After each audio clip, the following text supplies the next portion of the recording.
So hello guys, welcome back to the channel. So I'm happy to have you all back. So today we are all about the Blake Lively Justin Baldoni saga. As you all know, the saga has been going on even since from last year when it went public. So today we're going to take a look at the saga and we're going to be looking at some people that have worked or met Blake Lively in the past, what they had to say about her. So we're going to listen to their stories in this video and then I'll go ahead and give my thoughts on the issue. Anyway. And there's a place in St. Clair called like a sports complex, and they had a lot of concerts where like people our age at the time could like their bands could play and we can like go support them and stuff, and it's like actually kind of cool. So this is like circa 2005, 2006. She had just done The Sisterhood of the Traveling Pants. Like, it had just been a movie that no one around me that I knew of had really seen it.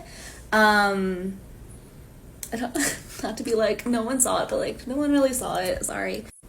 Anyway, so I went to the sports complex with my friend because she knew someone in the band. And then Blake also was there because this is alleged. I heard that she was dating, I think, the lead singer of the band. I don't really know, but they were friends. Somehow Blake Lively was there. And I don't know if you've ever seen the movie Just Friends with, ironically, also Ryan Reynolds. But Anna Faris is in it, and she plays this like kind of a crazy kind of person. And I'm not even kidding you. Looking back, I would have thought that Anna Faris was like channeling Blake in one of the scenes. There's a scene where they go to like a small town diner bar, the Maple or whatever, and Anna Faris's character is like, oh my god, I know, it's so exciting. Like, if you haven't seen the movie, you need to, because it's like one of my favorites. Like, it's so good. But Anna Faris's character is like, oh my god, I'm like so famous. Everyone's like bombarding me, but like no one cares. And this is kind of how Blake's behavior was at this like concert. She was wearing like one of those like Paris Hilton trucker hats at the time. Can't confirm if it was like Von Dutch or, you know, Ed Hardy, but it was like a trucker hat. She had her like low rise, like either skinny jeans or like a skirt. I can't really remember. It was a long time ago.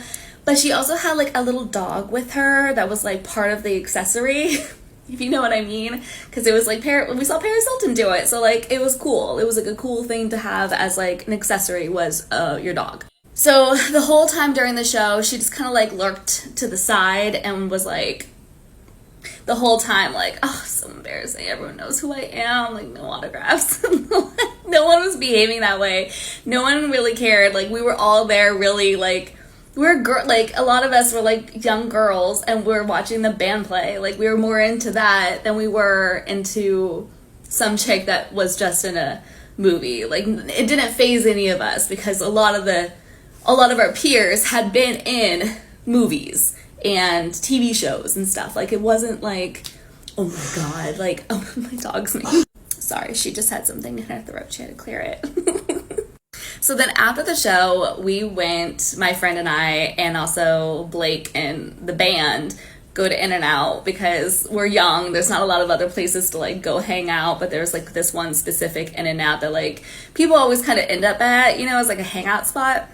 And I would say, just looking back at her behavior, it was very much like, it's gonna sound so mean, and again, alleged, this is just my opinion, this is my experience, it felt very much like, I'm so much better, so much better than you guys, I'm so much better than you guys, I'm so much cooler, and like, maybe having that mentality got her where she is today. I don't know, like, maybe like walking through life, but it seems very much like it's caught up with her. Like, it's very much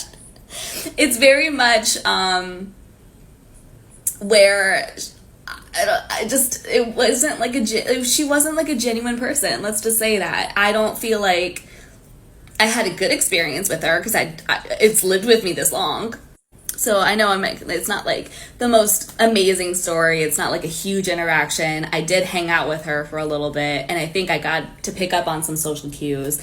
And I think I'd feel very validated in my feelings of like my interaction with her, because I just remember going through my entire life after meeting her when we were like 16, and her, you know, not really people like talking about her like J-Lo, or like, you know, there's other actresses where people are like, ooh, you know what I mean? Like, I never really heard anything.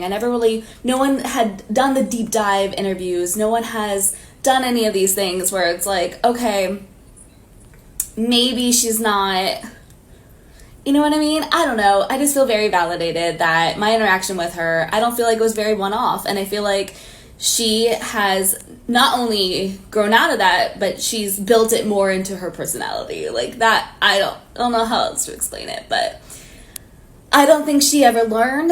And I think right now it's all kind of coming together. I don't know. I'm not saying like we need to cancel Blake Lively. I'm just saying throughout my entire existence, I've avoided a lot of movies that she's in just because like I don't like my interaction with her, and I just feel like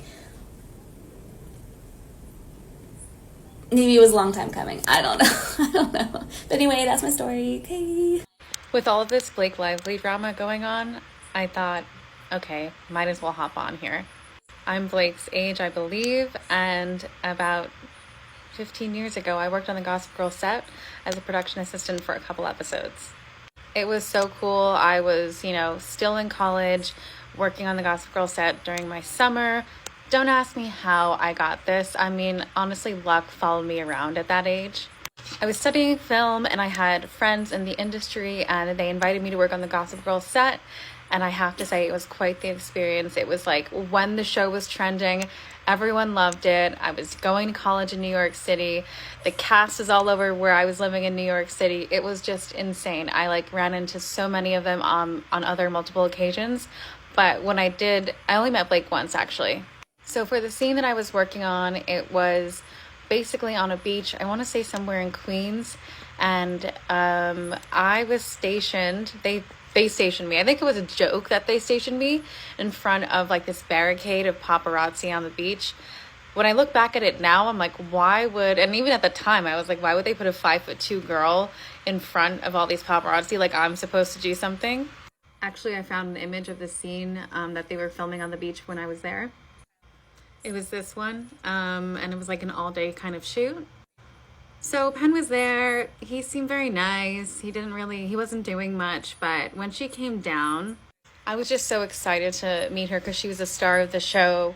And I mean, she was Serena, and this is when it was like at its height, at its peak. And she kind of came down, like walking down this like sandy hill, I remember, wearing all white. And she was just like the death Claire. It was like I was scared to even look at her. She felt like she looked like she was not happy to be there. She's not welcoming. Her and Penn were talking. It didn't look like they were having a lovely conversation. But like I remember the kind of thought that I had when it came to how she presented herself on set. And when I was there in person, the first thought that came to my mind was like Beyonce. Like, so it was strange. And I thought, you know, years later, like, okay, everyone has bad days. Like, you know, we all have like things going on that no one knows about. But it's funny because I met the rest of the cast on multiple occasions, and they were nothing but kind and sweet and adorable. Especially Chase and Penn were just so sweet. Chase is like a doll. Penn, I'm obsessed with you, literally. But that just kind of the vibe that I got on set. I mean, I was already feeling insecure because she was so pretty, and she was like a big star at the time, and it just made me feel even more insecure. And obviously, like, again, we're all adults, things happen, but I just knew that left a bad taste in my mouth about her, and seeing all these clips, it makes me really upset knowing that this film was so important for DV survivors, and she's not really doing them enough justice, while Justin, on the other hand, is really trying to stand up for those people.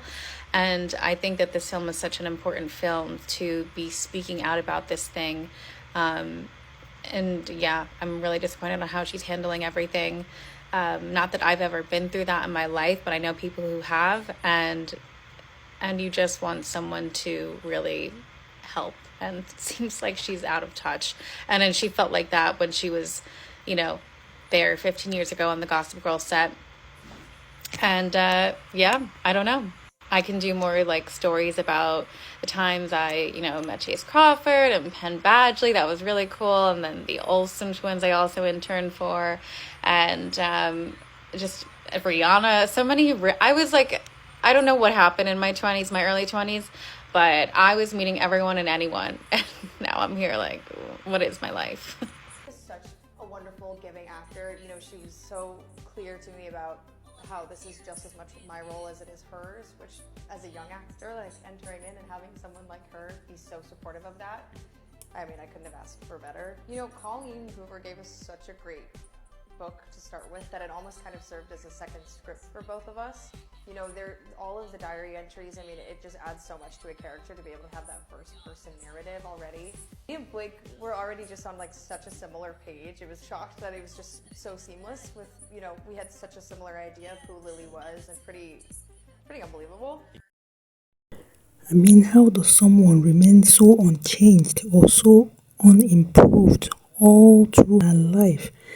In my mind, I thought we grow and we learn and we change to become better human beings as we age, but obviously she has not. The same bad things or bad habits that she was known for in her childhood and in her youth, that is what she is still known for. And it's surprising me. It's not as if she is the worst of the worst, but then we should improve.